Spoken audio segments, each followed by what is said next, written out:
September 3rd, the White House, Washington, D.C. To allay anxiety and relieve suspense, the President of the United States, Franklin D. Roosevelt, speaks tonight on international affairs to clearly state the position of the country. This morning, the United States was awakened by the voice of Prime Minister Chamberlain of England, declaring that a state of war existed between that country and Germany. So swiftly followed development after development in this history-making day. And now, ladies and gentlemen, the President of the United States. My countrymen and my friends, tonight my single duty is to speak to the whole of America. Until 4:30 o'clock this morning, I had hoped against hope that some miracle would prevent a devastating war in Europe and bring to an end the invasion of Poland by Germany. For 4 long years, a succession of actual wars and constant crises have shaken the entire world and have threatened in each case to bring on the gigantic conflict, which is today, unhappily, a fact. It is right that I should recall to your minds the consistent and at times successful efforts of your government in these crises to throw the full weight of the United States into the cause of peace. In spite of spreading wars, I think that we have every right and every reason to maintain as a national policy the fundamental moralities, the teachings of religion, the continuation of efforts to restore peace, because someday, though the time may be distant, we can be of even greater help to a crippled humanity. It is right, too, to point out that the unfortunate events of these recent years have, without question, been based on the use of force or the threat of force. And it seems to me clear, even at the outbreak of this great war, that the influence of America should be consistent in seeking for humanity a final peace which will eliminate, as far as it is possible to do so, the continued use of force between nations. It is, of course, impossible to predict the future. I have my constant stream of information from American representatives and other sources throughout the world. You, the people of this country, are receiving news through your radios and your newspapers at every hour of the day. You are, I believe, the most enlightened and the best informed people in all the world at this moment. You are subjected to no censorship of news, and I want to add that your government has no information which it withholds or which it has any thought of withholding from you. At the same time, as I told my press conference on Friday, it is of the highest importance that the press and the radio use the utmost caution to discriminate between actual, verified fact on the one hand and mere rumor on the other. I can add to that by saying that I hope the people of this country will also discriminate most carefully between news and rumor. Do not believe of necessity everything you hear or read. Check up on it first. You must master at the outset a simple but unalterable fact in modern relations between nations. When peace has been broken anywhere, the peace of all countries everywhere is in danger.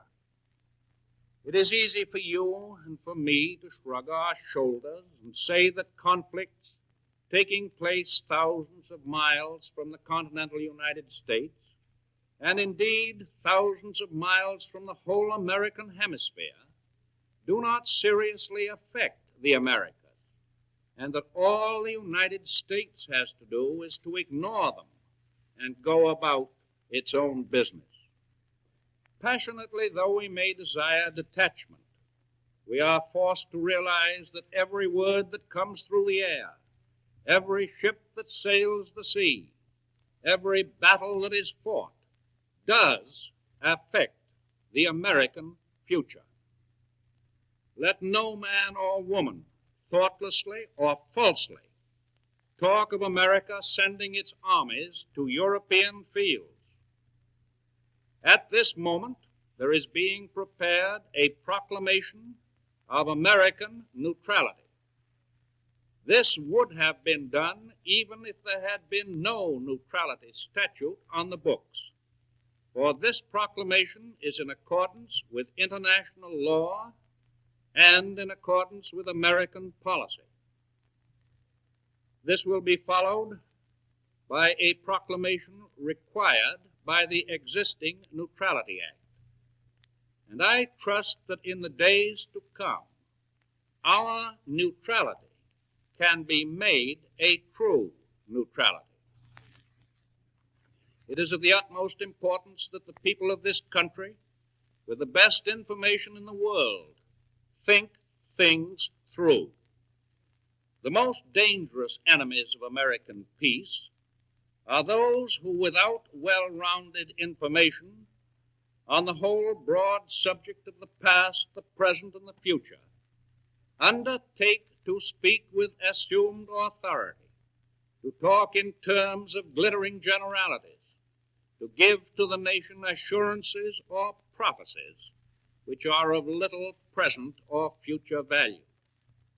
I myself cannot and do not prophesy the course of events abroad. And the reason is that because I have of necessity such a complete picture of what is going on in every part of the world that I do not dare to do so.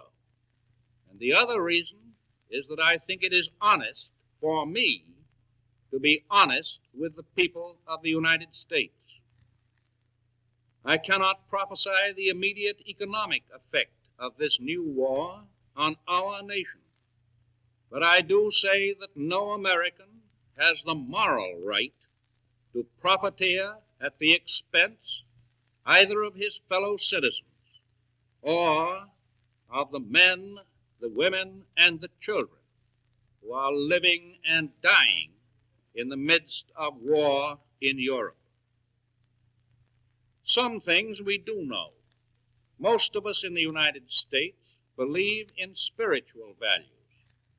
Most of us, regardless of what church we belong to, believe in the spirit of the New Testament, a great teaching which opposes itself to the use of force, of armed force, of marching armies and falling bombs. The overwhelming masses of our people seek peace, peace at home, and the kind of peace in other lands which will not jeopardize our peace at home. We have certain ideas and certain ideals of national safety, and we must act to preserve that safety today and to preserve the safety of our children in future years. That safety is and will be bound up with the safety of the Western Hemisphere and of the seas adjacent thereto. We seek to keep war from our own firesides by keeping war from coming to the Americas. For that we have historic precedent that goes back to the days of the administration of President George Washington. It is serious enough and tragic enough to every American family in every state in the Union to live in a world that is torn by wars on other continents. And those wars today affect every American home.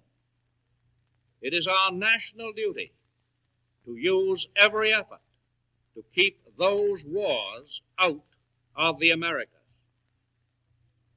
And at this time, let me make the simple plea that partisanship and selfishness be adjourned, and that national unity be the thought that underlies all others.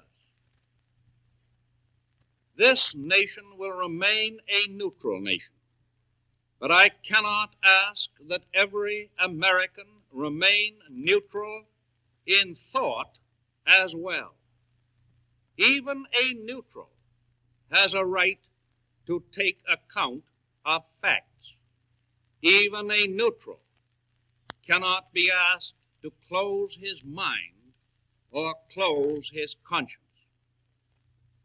I have said not once, but many times, that I have seen war and that I hate war. I say that again and again. I hope the United States will keep out of this war. I believe that it will. And I give you assurance and reassurance that every effort of your government will be directed toward that end. As long as it remains within my power to prevent, there will be no blackout of peace in the United States. And so the President of the United States, Franklin Delano Roosevelt, concludes his address from the White House in Washington, D.C. To the United States and the world, his address stating the position of the United States government came climaxing the day of history in the making that followed the declaration by the Prime Minister of England that a state of war existed between his country and Germany. Soon England was followed by France. The shortwave facilities of the Columbia Broadcasting System carried translation of President Roosevelt's address to the world in French, Spanish, Portuguese, German, and Italian. This broadcast originated through the facilities of WJSV, Columbia's station for the nation's capital.